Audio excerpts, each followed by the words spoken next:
So I watched you on the Instagram before I said yes. I did. I vetted it. Oh.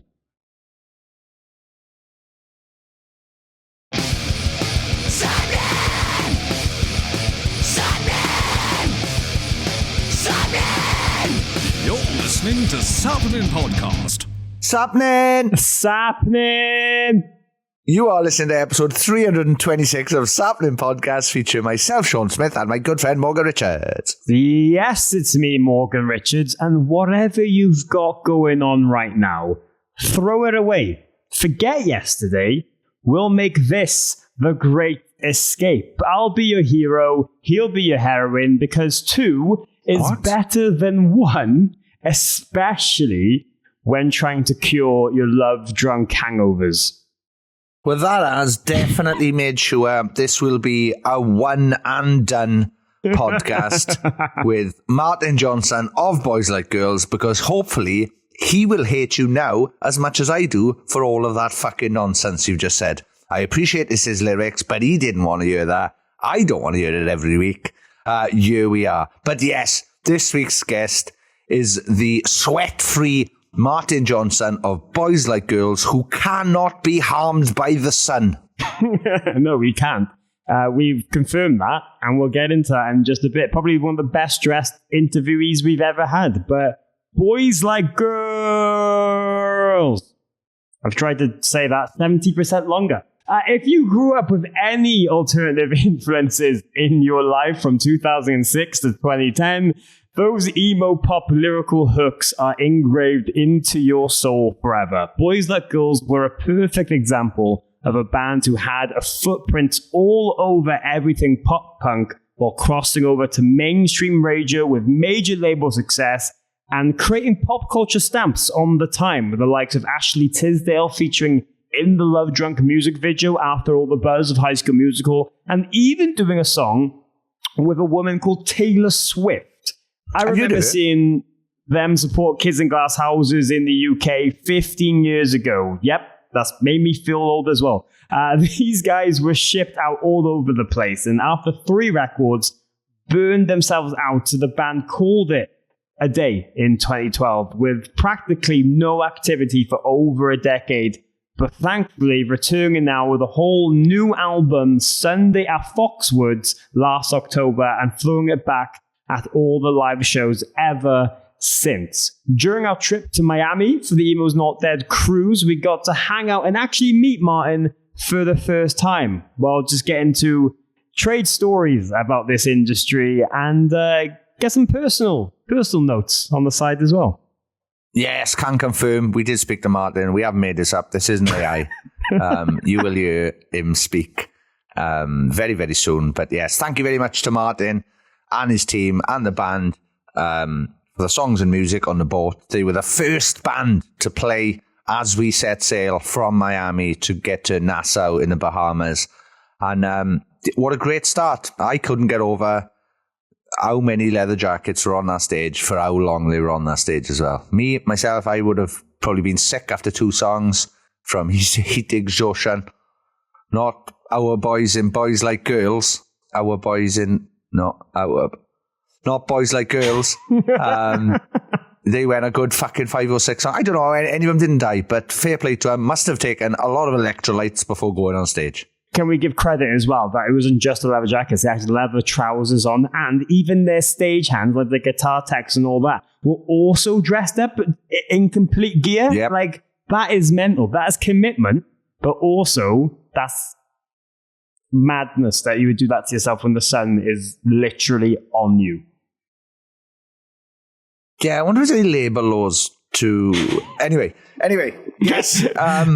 But yeah, we originally were only supposed to get 15 minutes with Martin. It was supposed to be part of our mega 2-hour special podcast from the Emo's Not Dead Cruise 2025 that we put out last week. But during the conversation, he engaged with us and just being really honest about a bunch of different topics that we just kept going, and we managed to do a whole episode out of it. And he's going to talk about some battles between the punk and pop pockets that they had to navigate from, not recognizing himself from the first interaction of this band, some drug problems, songwriting habits, why he feels the perception of Boys Like Girls has changed, and even little moments of chaos from dodgy tour tattoos to how listening to The Used for the first time made him quit ska as a teenager, which is something we're all thankful for. Yeah, sorry about that, ska, but The Used over ska. Yeah, thank you again to Martin and his team for sorting this out, and for the Emos Not Dead crews for having us and their people on board for helping us sort this out. Like Morgan said, we were only meant to have a short time with him, and it ended up being full episode worthy. So thank you very much to Martin for his time, for everything he spoke on, for his honesty talking about the dark times, because I really appreciate that. And yeah, they were great. They were great on the boat. So yes. If you want to get on board the Emos Not Dead cruise in 2026, pre-sale reservations are on sale now. It's bigger, badder, boatier than ever before.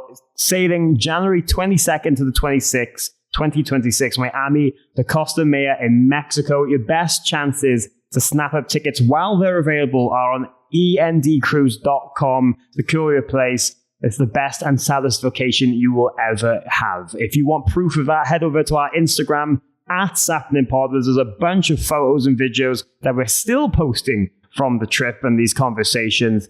And if you want a even more exclusive look at things we got up to, head over to our Patreon page, patreon.com/Sappenin, where there's not only memes of the community of people involved having their own mutiny while we were away. There's bonus rants of Sean having the plane ride from hell on the way back, and a full video that combines everyone's dream 2009 collaboration, especially if you were a UK emo kid. Well, only UK emo kids again. A couple of Europeans, maybe 6 Australians as well. Yes, there's going to be... We're putting a video up of myself and James from Def Havana drunkenly doing Take It Back Sunday, badly on my part, not James's, because he has a voice like a beautiful angel. Even though he did probably scream through 70% of this, because I had told him just before we went on stage, you got a hell of a good ice scream. So he just did that all the way through. But yes... Check it out, our Patreon. It's the best way to support us and help this podcast carry on. Thank you very much to everyone who's ever been part of our Patreon. But yes, that footage is up now, the whole song. So check that out. Let's get on with this, is it? Yes, this is the wonderful Martin Johnson of Boys Like Girls on Sappenin Podcast. Ooh, who'd have thought? Sappenin!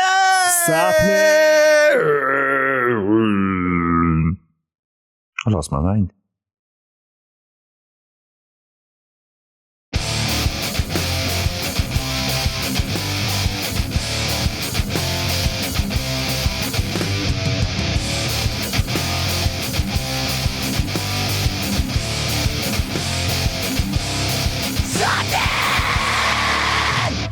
Yeah. So let's. And you don't have any tattoos. Let's try this one.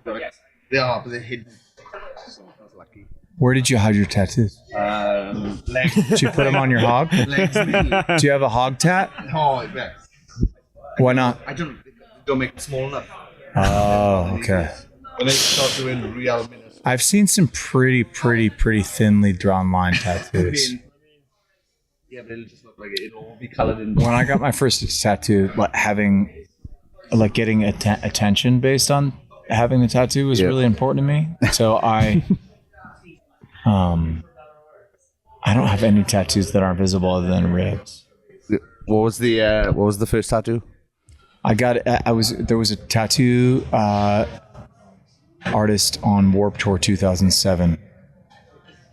When there's you're so fucking bored on tour that if you can't, we had a tattoo artist on our bus for a while in 2008 when we were partying pretty hard. Yeah. And I remember waking up with a tattoo of Bob Dylan on my left arm, thinking it was a self-portrait. It's like Bob Dylan with a hand over his face, smoking a cigarette. Not remember getting the tattoo, thinking it was a self-portrait, and being like, okay, at least this tattoo artist is great. Wow, I like Bob Dylan, but I don't know that I would have chosen to tattoo him. Yeah. on my body. I'd love to. On that night, I'd love to have been a fly on the wall that night. Of how People have like you all really came like up. they've really quizzed me on the Bob Dylan discography, and I'm like Yeah, no idea. I'm a big fan. Well, moving forward, you could say it's a Timothy Chalamet tattoo now. He's just done the Exactly. biopic, so that's good. But we should do the podcast. yeah. So this isn't the podcast. I thought we were a podcast. I thought we were going. Sappenin. What's happening? Oh, he's gone for the American pronunciation. But yes, we are joined right now by the lovely, the beautiful, the best dressed man on the boat. 100%. Boys Like Girls is fantastic. Martin, how are you? Hey man, how are you? It's wonderful to be here. It's my greatest honor and pleasure to be sitting with you in a almost windowless room in the press portion of the boat. Here we are. Yeah. Or we can just see blue for the miles and miles, just in the middle of the Atlantic Ocean, which is weird to think about, really, that we're all here together. We're But doing circles right now is what we're doing. It's not actually a very long ride to the Bahamas, right? So if we just went full steam, I think we would have gotten there like In an hour. kind of like in about an hour and a half. So I think we're just sort of chilling. Well, last year, It's really pretty. we found out that the one of the fellas that was sorting this out, Gavin, one of the main guys, he was the boat went out only so far, but because you could see Miami from the boat, he was like, that doesn't feel like I'm out in the middle of the sea. No, So he got the captain to move the boat, and I was like, that's a baller move. it's great. Just moving a whole... We could see Miami pretty much into the night last night. We did not go anywhere really. Yeah. It just sort of floated. Don't let around. Gavin know. I felt like shit though. We did the like sail away set. And thanks, man. I appreciate you watched it. Yeah. Thank you. I didn't really know that the boat was moving because I was like getting myself pumped, and like the boat starts to move a couple minutes before we went on. So I get on stage and I'm feeling a little bit of vertigo, and you obviously used to play. I'm sure you remember, like when there's a temporary stage, it's really hard to get your footing. Like the mic stand is moving back and forth, right? So like you're worried about it like hitting you in the face and stuff or whatever. But really, what it is you never really feel like you're set. And so I made the mistake. I looked out. I was like, okay, this is really beautiful. I'm going to take this in. And I looked out, dude, and I saw the ocean. I saw the boat moving, and I could see like us like kind of like sailing away from Miami. And the whole boat started to spin for me. And I've got like these patches on now, like these like fucking motion sickness. I don't know. They look great. They look great. I was like, are they nicotine? Because I've seen other people with them, and I was like, is that nicotine thing or is it some motion I sickness? chew Nicorette gum only at night and on planes. That's how I get the nicotine in. But I'm getting the motion sickness in from the patch. I don't know if it's working, but if I'm if it's placebo, the placebo is helping a little bit, or time is helping just cure it. Yeah. I spent about like 60% of the performance like green and sort of faking it. Well, I was surprised. I was like, they're not going to do 2 songs in those jackets. There's that 100%. One of them is going to pass out and possibly die live on stage tonight. But you didn't. You did the majority of the set. Jacketed. So you look good, you feel good, you play good, dude. That's it. Yeah, but it's commitment to the bit, because you even like the trousers, the whole shebang. Like you guys were in the gear. You look good, you feel good, you play good. but here's my question: did it feel good in that heat, though? Yeah, I didn't feel hot at all. Okay. No, okay. Just looked there. No, I felt. Dude, if you look good, I think. Listen. The way that I feel about sort of music and fashion being synonymous is the culture of this boat is a certain genre of music. Okay, that genre of music was based on a look, like everybody kind of dressed the same, like the same band, sort of like, and it gave you a sense of community, and it was like sort of the last type of community that was built on a type of music before the social media age. Arguably, since then, it's really been sort of like EDM punch of like 2013, and like after that, it kind of just dissipates into playlist culture. Yeah. So, I think dressing in a way that makes you feel good and makes you feel like you know, like you have a persona and like you're going to, you know, deliver that performance from stage, I think that shows respect to the people who've paid money to see your band play. I don't really have an opinion about people who don't choose to do that. They're allowed to do whatever they want to do with their craft.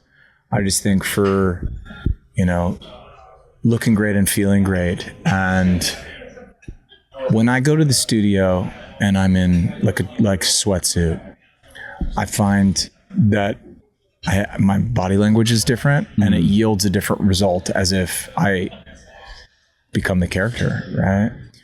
What type of shoe are you wearing, right? Like it's going to dictate your behavior. And so, you know, if you sweat a little bit on stage because you're wearing the coat, you sweat a little bit because you're wearing the coat. I mean, we voluntarily go into 180-degree saunas to sweat it out, right? Like, let's just get it for free, baby. You know what I'm saying? Nice. Fair enough. You can't beat that. Beautiful way of looking at it. I think it's respectful to the people who have invested their money and time in seeing your band to make the effort. Look the part. Rehearse. Yeah. Have some self-respect. Even if you're like being celebrated as a legacy artist, right? You know, if you're going to phone in some shit you did 20 years ago, you might as well stand. Nice. Yeah. No, that's a good point of looking at it. Because like what we were going to bring up is like on this cruise, you could have easily just been like, oh, we're just going to get funky shorts and vests and whatnot. But still give people that experience, even though it's in the heat, like in the middle of the day as it goes off into the ocean. I don't really have an opinion about what other people do with their performance. I just have an opinion about what we do with our performance, and we choose to take a ton of pride in it. And I think that, like, you know, I think that I think it manifests in the way that we play and the body language and the way that we relate to each other on stage. It becomes sort of like, you know, it's like, what do you think when you watch like West Side Story, right? And they start to snap, right? Like it's like a gang. Yeah. You know, it's like, all right, let's get dressed for stage. Let's respect the people that, you know, have invested their time and money. Nice. Give them what they came for. Yeah. Do you find yourself having those kind of thought processes completely different than when the band was originally together? Yes and no. I think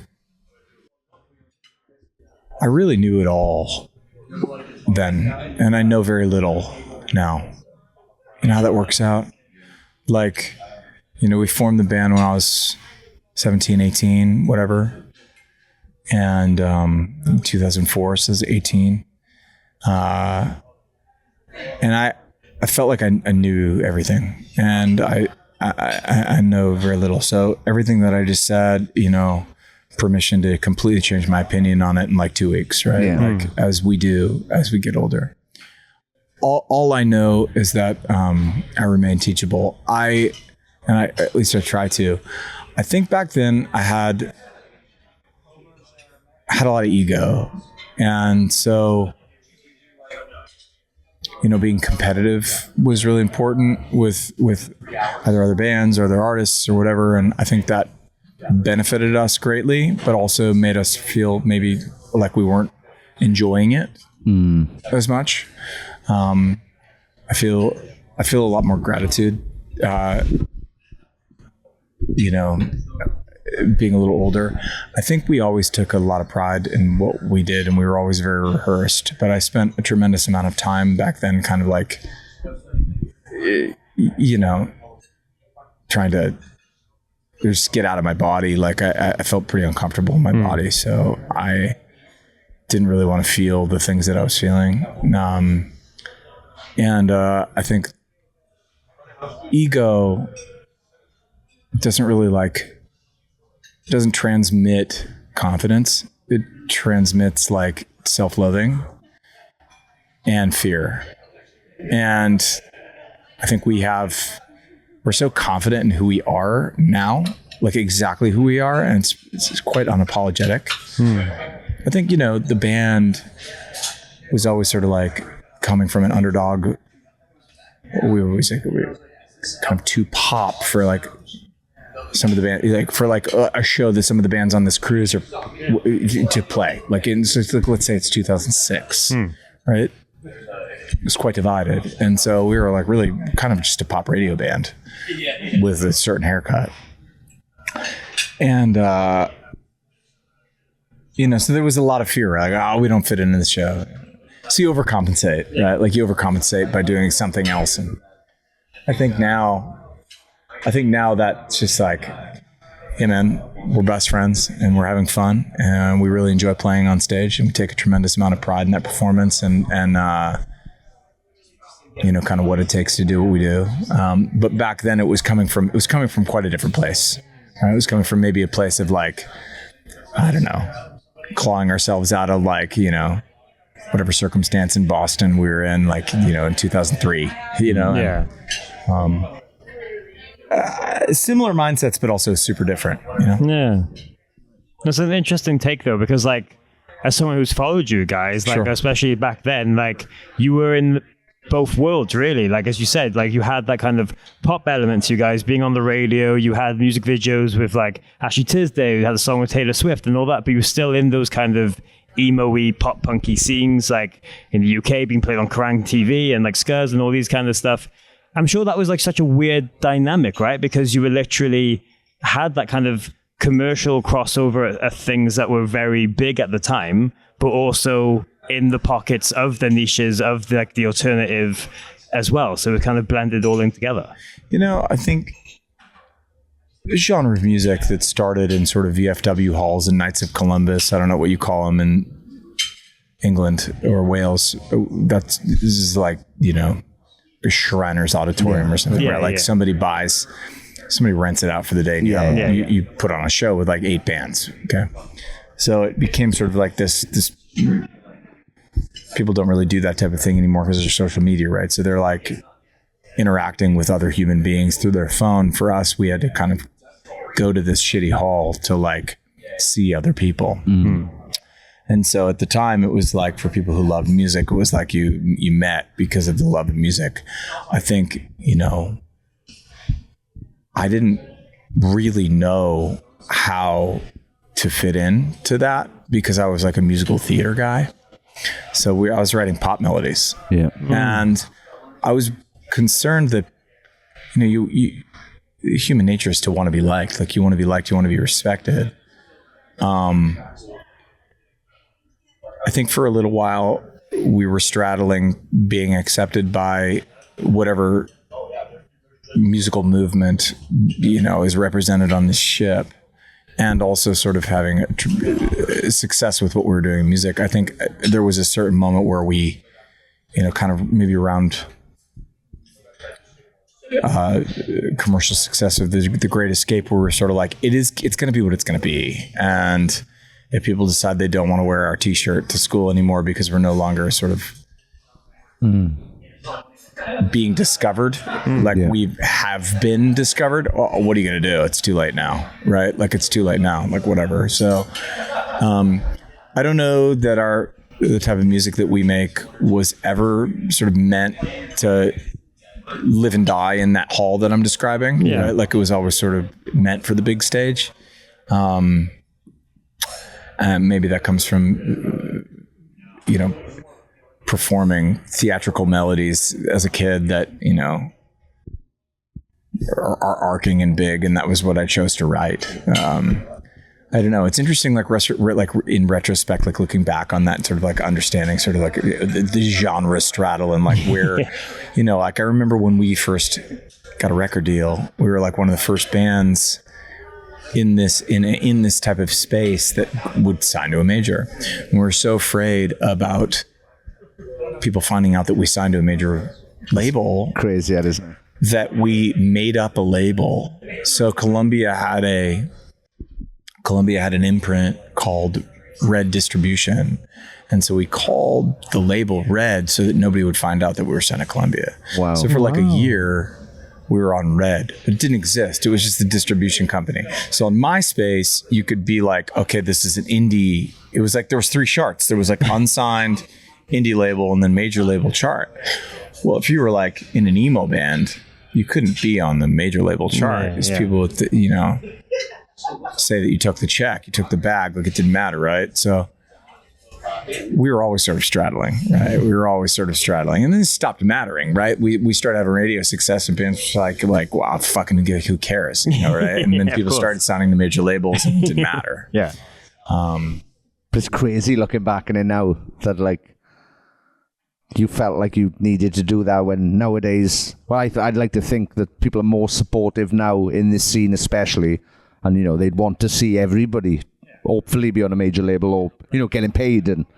But yeah, what a weird time that was. It was a weird time. I remember you were like, if the band, there were like fans of labels. So like you were like, I really like the whole drive-through roster. Yeah. I like the whole Fuel by Run roster. I like the whole Equal Vision or Victory roster or Epitaph roster.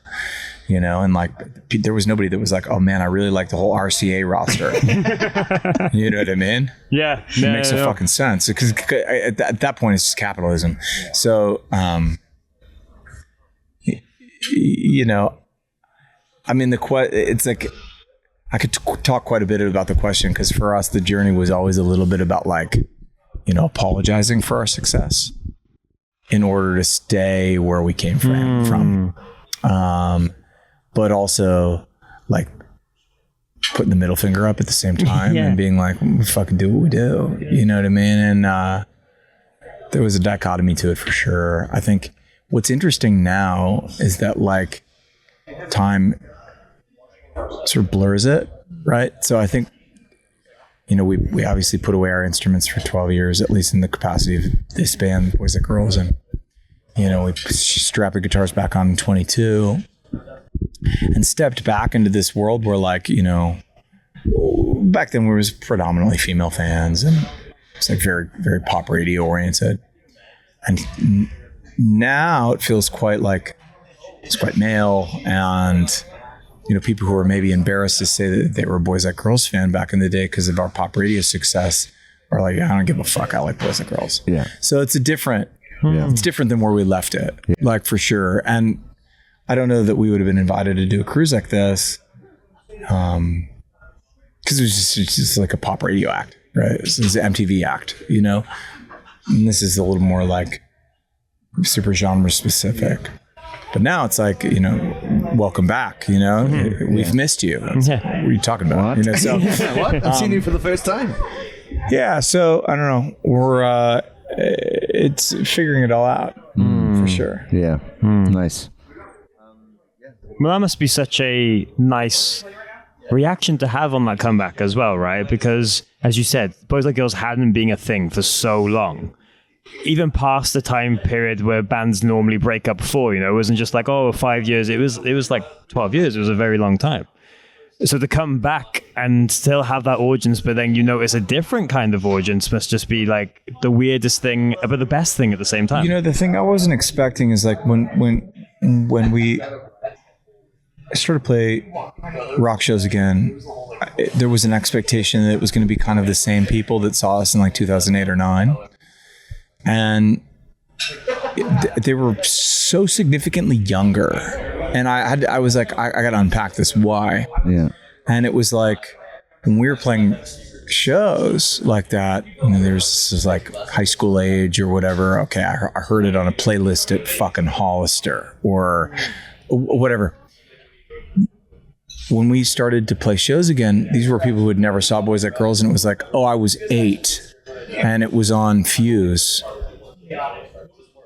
or MTV. And it was the first song I learned on guitar. And I was 9 and I was like, you're too young to go to the show. Yeah. Yeah. Here you are now. Yeah. It's like, okay. The reach was actually a little wider than we thought back in the day. So I think that's been a welcome surprise to see. Nice. Well, what was the catalyst to get you guys back together after all that time? I was making music for other people, writing and producing songs. And the pandemic hit. We were talking about we were all still best friends. We were talking about making music. Once a year, John, drummer, Beef, would be like, let's make a Boys Like Girls record. And I didn't feel ready or whatever it was. And there were a few songs that I played him. I was like, hey, check this song out. And he's like, that's a Boys Like Girls song. I'm like, okay, dude. And then he's like, no, that's a Boys Like Girls song. And then she was kind of like, okay, let's just see what this would be like if we made it like a Boys Like Girls song. So we started fucking around in the studio. We agreed to do a tour celebrating our first record in Australia and in Southeast Asia. Went over and played the shows, and it felt really euphoric to be with the guys again and to play these songs again. I think there was an element of also having to kind of make peace with a guy that I had abandoned. Like I'd sort of not thought about this, like from like age 16 to 23 for a while. Guitars were like semi-forbidden on the radio. I was using drugs heavily back then, and I'm sober a long time now. And thanks. And I think there was like this pushing this kid away. So you had to make peace with this kind of person that I, for a lot of reasons, don't really know that guy too much anymore. And I don't remember making Love Drunk record at all. Right? I don't remember it at all. So picking that up, I had to make peace with it. Yeah. And so that process was super strong and positive for everybody in the band, especially for me. And there are songs that I hear, I don't even remember writing them, so it doesn't really feel like our songs anymore. It feels like, at first it felt like, okay, I'm just like a cover band of this music I wrote as like a different person, right? Now I think, we're able to approach it from a place, it's not really our songs anymore. It's sort of like, you look out on that boat and everybody's singing along and they're feeling euphoric, like expressing like, whether not necessarily a longing for the past, but a celebration of the past. And so, being able to deliver that and also make peace with it with myself at the same time, it's been a really pretty good experience. I think that there's an emotion that comes along with it where you feel a little bit like a museum exhibit. But I think we're really enjoying creating new music as well, and that's been feeling super positive and not staying like stuck in like, hey, this is a move we would have done in 2007. It's like, you can do whatever you want. You can do whatever you fucking want. Yeah. Nice. So, it's been super enjoyable, and we've really enjoyed picking up the guitars again. Yeah. No, and you can see that so many people, it's meant a lot to so many people as well, and that's the thing. And as you said there, like having that differentiation between who you were then and today, was it kind of weird, like revisiting those old songs for the first time? Yeah, super weird. Yeah, because you listen to that first record, right? So I graduated high school in 2004. The record came out in 2006.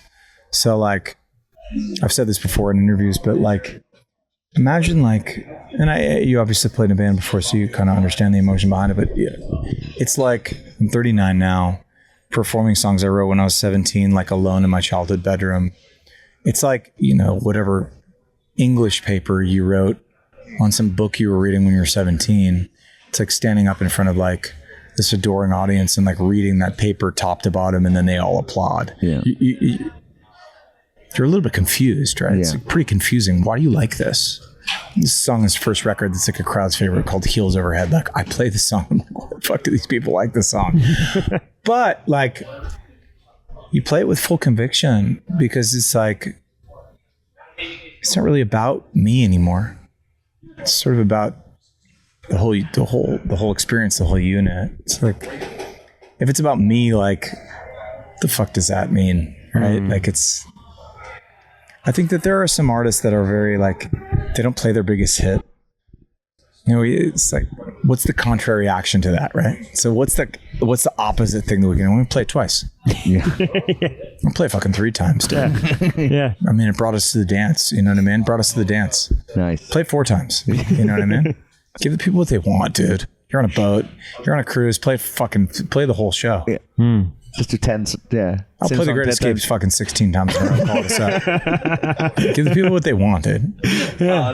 Life's too short. Yeah. You should open with it, and then halfway through the set, be like, do you know what? So there was this article about what's the artist with the song Goosebumps? Travis Scott. playing Goosebumps like 16 times in a row at a show, and it's like the Guinness Book of World Records. So we were really excited to beat that Guinness Book of World Records. We were going to play The Great Escape like 20 times in a row. And we found out that it wasn't actually a Guinness Book of World Records. It was like a publicity stunt. And the one is just like, in the hundreds. It's like playing The Great Escape like 500 times in a row. It'd be pretty hard. We'll do it, but it's like Double time. After. Just all different versions I of have a it. pretty small bladder. Like I'd probably have to peel off. Yeah, there's a whole thing. And If we could rip it 18 times in a row and get the Guinness Book of World Records, I mean, like that's a no-brainer. I'd do it on the boat right now. I'd do it right now. that would be. Get a catheter placed in, and then you could just do it all day. Just piss down my leg, dude. Yeah, that would be very funny. Like an astronaut. I enjoyed it as well. Like yesterday, you just played the end of Love Drunk again as well. Like just kind of we started with it and then ended. That's what they want. Yeah. Nice. Give it to them. Yeah. Give it to them. Yeah. How much? What do you reckon the estimate on cost of plectrums are? Of what? Of your Guitar picks. plectrums? Guitar Yeah. picks. How often you were flicking out a pick? Oh, you're calling a guitar pick a plectrum. Plectrum, yeah. Is that Is that a British thing? Yeah, deeply. what? Oh. Yeah, we don't call it a plectrum here. We call it a guitar pick. Yeah, guitar pick. Sorry Yeah, about that. Oh. We're learning. We're learning on this boat. No, that's cool. I'm going to start calling it. Yeah. Give me a plectrum. Plectrums, Sounds really please. official. I need Sounds really more official. plectrums. Have you ever said that? I need more plectrums. I throw out between I'll throw out between like 60 and 120 a show. It's a lot. I just don't really, I don't know. I need a fresh one. I don't really like playing I don't really like strumming for more than 30, 40 seconds with the same one. Okay. It starts to feel like I want a new one. Nice. It's just an element. I think it's an element. I'm fucking with you. It's like kind of like an element to showmanship. I started like lining up because I thought they looked cool and I was throwing them. Yeah. All of a sudden it kind of became like, all right, throw it here, throw it there. I don't know. It feels good. Nice. Have you ever caught anybody in the eye? Oh yeah. I blinded many a fan. So like when I was doing quite a kind of an egregious amount of cocaine, I used to, I idolized guitar players that would smash their guitar on stage. And so like, I think it was lost on me that we were like kind of a pop band, right? And I would bought like 50 Epiphone dots to smash on stage. I really, really, really, really, really, really, really fucked up this person. We were playing Great Woods in Boston. The guitar smashed. It caught somebody right under the eye. It was a pretty big gash. And we changed. That was the last guitar I smashed. I felt pretty. I think that person probably had to get stitches and stuff. I saw him backstage after the show and felt pretty bad. So that went away. For a while I was like doing front flipping into the crowd with the guitar. Ooh, it's risky. So the plectrums I feel like are pretty Plectrum, nice. it's pretty soft stuff comparatively to where we were coming from. I think I kind of like it was really lost on me like what type of music we were playing. I felt like I really wanted to do it all, so I was jumping in there with my guitar. Yeah. Fair enough. Fair mixture. I wanted to pick on one thing you mentioned during the show yesterday. Sure. About how before all this you were in a ska band, and then listening to The Used changed it all for you. Do you remember that? I think it was kind of like the set of records in 2002. It was like this class of 2002. It was like Bleed American by Jimmy Eat World, the first Used. Yeah. Say It Like You Mean It by Starting Line. There's they're taking a big debut Taking Back Sunday record came out that year. Like 2002 was like, I think kind of a formative year for whatever the genre became after that, because before that it was like a little bit split. It was like punk. It was like punk, and then there was ska, and there was like, if you were in a ska band, you were kind of like, they were calling it like emotional music. You weren't allowed to like listen to it. If you were in a ska band, you were wearing checkered, and there was like horns on stage and whatever it was. I don't know. I was 14. I was just doing whatever, right? Like you were listening to Real Big Fish, and you were like kind of like in the Mighty Mighty Bosstones, and you're like, this is what I'm going to make. Yeah, of course. Yeah. So I was in a ska band called the Touchtones, and then this was 2002. I was working on Hot Topic, and I heard the Used record, and I was kind of like, okay, I can't really fucking be in a ska band anymore. That's a fucking brilliant. How can you listen to that record and be like, I'm going to still play ska? You know, I'm still going to be happy. Yeah. Fuck those upstrokes. Yeah, like we were listening to like Thursday. It was like the Full Collapse record. I think it's like a very one good. record. Yeah. And like that whole thing in Hot Topic, right? And I was a sophomore in high school, and it was like I think I gotta Switch it up. I gotta switch it up. Yeah. I think The fashion changed like overnight, right? Like it was like the long Dickie shorts. Yeah. It's like I went to American Eagle and bought like girls' jeans, like, you know what I mean? That was the thing in like 2002. So it changed pretty much overnight. Yeah. It's good times. Yeah. Bloody good times. I love things like this. And it's just nice to hear the backgrounds for a lot of people as well, because like, yeah, I don't think people wouldn't have known you were in a ska band back in the day. And well, we were speaking to we have a friend, James. We've got a friend. James from Death Havana is on this boat, and he was excited to see you yesterday, just because of how much he loves some of your other projects and some of the other music you've made like and Net stuff. Game or whatever. Yeah. Do you feel like there's been a lot of crossover between that over the years, or is that kind of like a whole other world that people don't even know about Boys Like Girls and doesn't even know about your past? Male musicians and music culture people like yourselves have a pretty decent pulse on the side project I made called The Night Game. I think in the grand sort of like pool of like the music fan, it's a bit isolated. People don't know who's who. I think musicians gravitated towards The Night Game a bit. So I notice it in situations like this, but it's coming from like the fan a little bit, but a lot of times it comes from the other bands. Okay, nice. That's cool though that you've got like a band on band love for that kind of thing as well. I'm sure. You know, it's interesting. I always felt really concerned what other bands thought about my band. Yeah. And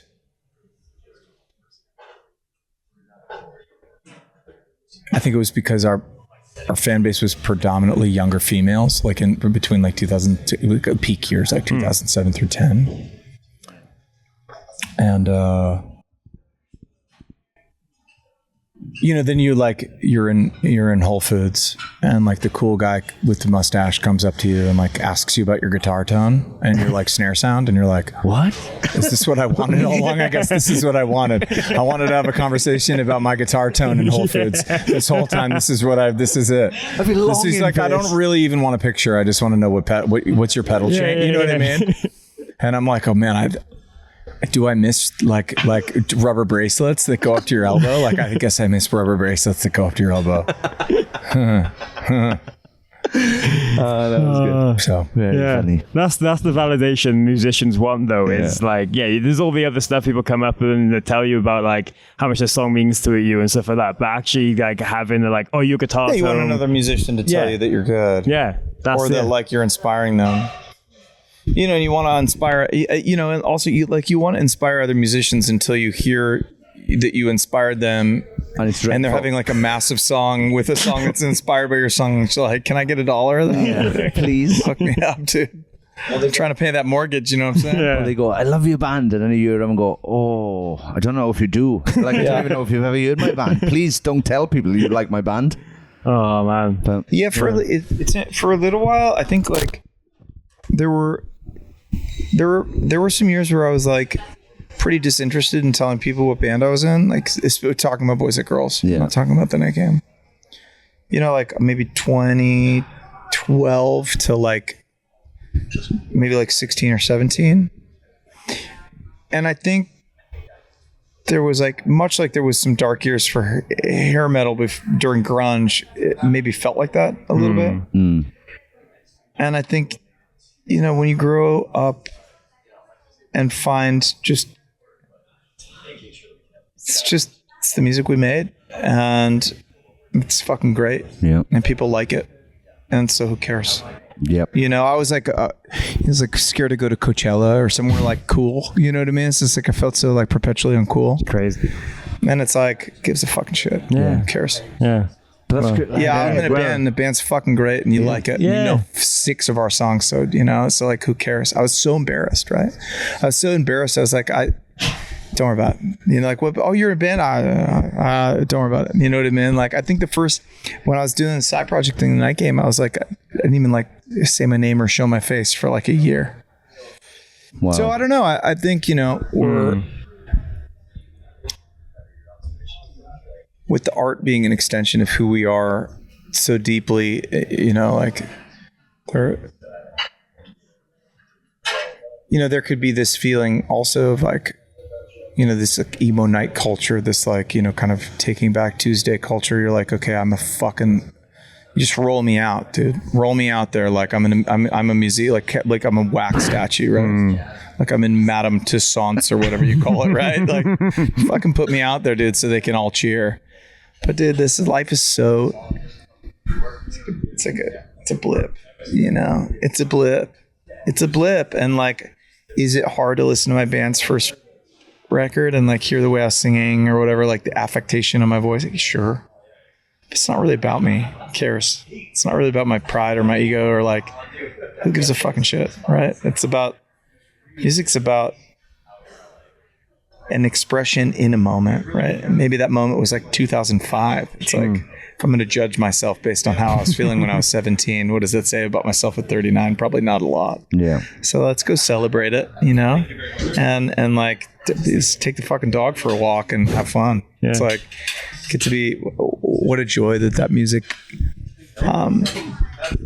supporting our families in 2025. It's a real treat. That's amazing. But dude, perfect. We could literally speak to you all day. I've loved these stories and thank you for being so open and sharing with us. Cheers, but yeah, like just before we let you go, because you've got a busy time on this boat, is there anything else in the pipeline for Boys Like Girls, especially like coming back to the UK or anything like that we can kind of keep an eye out for? Yeah, I'd really like to do, you know, a tour of all, like not just a kind of festival market. Like I'd like to see us do the sort of all the smaller cities, in the grittier cities. I really enjoy the tours that we've done in the past, and you like, you know, you hit them all. Yeah. Would love to see it again, and would love to come back again. We're working on it, so nice. I don't know that I can say yeah or whatever, but yeah. But yeah. You know what I'm saying? Fair enough. Thank you. Take that. We'll take that. Yeah.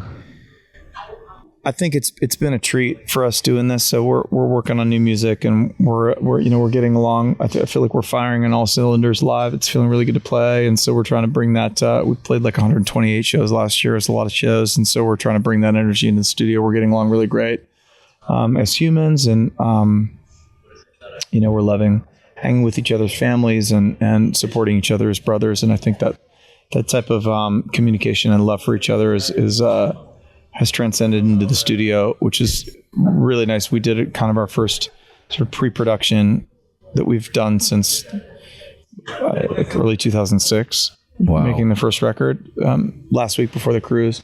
So we're just jamming on some new ideas, which was pretty exciting, and I think we really enjoyed it.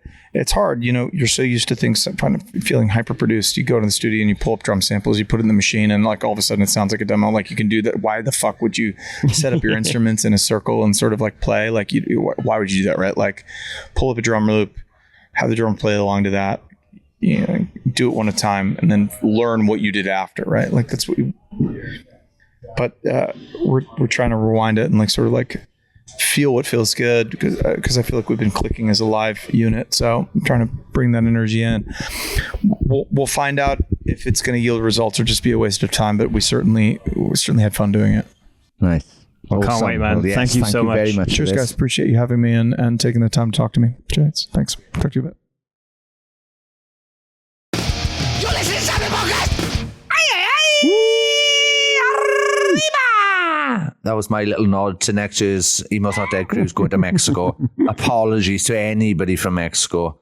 I don't know if that's acceptable, but thank you very much. Yes, we had a lovely time with the wonderful Martin Johnson of Boys Like Girls. He's deep, he's a little bit dark, but he was dressed like a motherfucker. So well done to Boys Like Girls for surviving the heat while rocking out very, very hard. And it was also lovely to teach a grown guitar player the word plectrum. That moment was up there, the whole cruise to me, that we were, Plectrum was in a Well, don't say that, because the cruise was fucking great and you're very much underselling it. You say if that was one of the moments for me on a fucking brilliant fucking week we had was when one man didn't know what a plectrum was. No, not that. But if he's taken away anything from our conversation and he started saying plectrum instead of guitar pick to people in the future, we've helped that. That's the butterfly effect of Sappenin Podcast. You never know what talking to the two of us is going to lead to the future of our guests. Yeah, I wonder. I don't fucking know. But yes, we had a lovely chat with Martin. Again, we were only meant to have 10 minutes. It ended up being 45 minutes. So thank you again to Martin. He was very, very honest with us, very, very truthful, and very insightful about it all. Look good, feel good, play good. That is the mantra for this episode and everything going forward. If you go to our Instagram at Sappenin Pod and you've enjoyed this episode, please go and comment underneath the graphic. Look good, feel good, play good. Please get some engagement there and give it nods. And then Marty knows that people have taken dress sense in from listening to the conversation. But no, I'm so happy they're back. Right? I only got to see them once in the original formation. And since then, they've played Slam Dunk and got to see them on the cruise. Was amazing. And just, as you said earlier, they started it off as everything set sail, just in the sun, playing a set of absolute hits from the early albums, stuff from the new tracks. Like, it's great to see bands getting back together after all this time, and the emotional and memories and what those songs meant to people all those years ago can be celebrated again. We have these conversations so much on this podcast because we're the best place for bands when they're breaking up or when they're getting back together to come and tell us the true inner workings of all that. And that's just very grateful. And again, shout out to Emo's Not Dead and all their crew and their team, from Matt Cutshall to Gavin and Dave, for just getting us there and letting us have these chats. It's been a very, very nice week and a nice holiday experience. And yeah, fingers crossed 2026 we can be there. A reminder, if you want to get on the boat to experience all this yourself, endcruise.com. Best chance right now. Sign up to the pre-sale and do it before it sells out. The boat's bigger. Yes. It's going to be better. And hopefully we'll see you there. Yes, do that. You must go. It's fucking fantastic. You did say earlier, best and saddest. There was never a moment I was sad on the boat, or even when we got off to Nassau. I know you mentioned sadder because of emo and all that bollocks, but we all literally we spent 5 days fucking smiling. Do you know what? Here's an inside scoop. I was talking to a band member from a band who played the cruise. I will not say the band, but they had a stand-in member who I don't know if he's joining full-time, but I hope he is because he's a lovely chap. And he said to one of the other bands, my cheeks hurt from smiling too much. Aww. Which is fucking fantastic. What a time. endcruise.com. Get your tickets. Get fucking involved ASAP. Honestly, what a fucking time. Unbelievable. Yes. As I said, go to @Sappenin Pod. You can see for yourself of all that, how happy we've been from posting on this trip. And if you've enjoyed this episode and want to keep this going, we've been doing it 326 weeks in a row, and we couldn't do it without our wonderful Patreon community. Head to patreon.com/Sappenin, get involved over there, make new best friends, plan to go to gigs and tours and stuff with them, and you can all just have a jolly, jolly good time. If you head to the description of this and every episode, there's loads of names there that we thank. But as always, Sean's going to give a massive shout out to the elite members of our Patreon community. Thank you very much. Kylie Wheeler, Janelle Castan, Paul Hirschfield, Dilly Grimwood, Nathan Croshaw, Tony Michael, Mitch Perry, Scarlett Charlton, Johanna, Jonathan Gutierrez, Molly Malloy and James Bowerbank, Kat Besant, Amy Hogg, Amy Louise, Chris Howard, Jenny Robson, Amy Dawson, Murray Grimwood, Scott Jones, Mayumi, Stuart McNaught, Ellen Southfield, John and Emma, Jennifer Dean, Caroline Robertson, Jenny Munster, Louis Cook, Carl Pendlebury, James McNaught, Jason Heredia, Martina McManus, Valet Bung, I hope that's real. Valet Bung? What have I said by there? Valet Bung.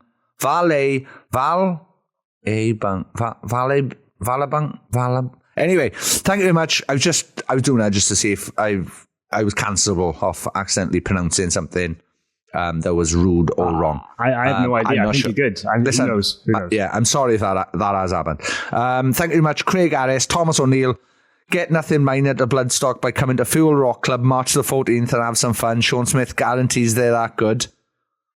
As you could tell, that was me reading. If I read anything out, it is not, I repeat, it is not an endorsement by Sean Smith. Thank you very much, Emily Perry, Dan Peregrine, Kalila Keane, Adam King of the Goth Paslo, Lamdilly Martin, Josh Agini granted me one wish, so I wish to be happy. Now I live with 6 dwarves and work in a mine, Chris. That's quite good. Thank you very much, Laura Russell, Fraser Cummins, Kyle King of the Slothsmith, and Connor Lewins and family. Thank you very much to all of those people and anyone who's ever been part of our Patreon.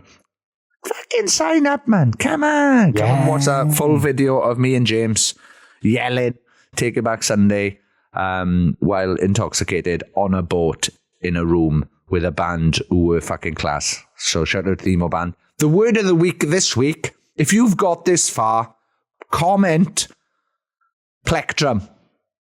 That's all I need. Thank you very much. Tidy, lovely stuff. That's the end of this episode. This is episode 326 of Sappenin Podcast, featuring myself, Sean Smith, and Morgan Richards. Sappenin.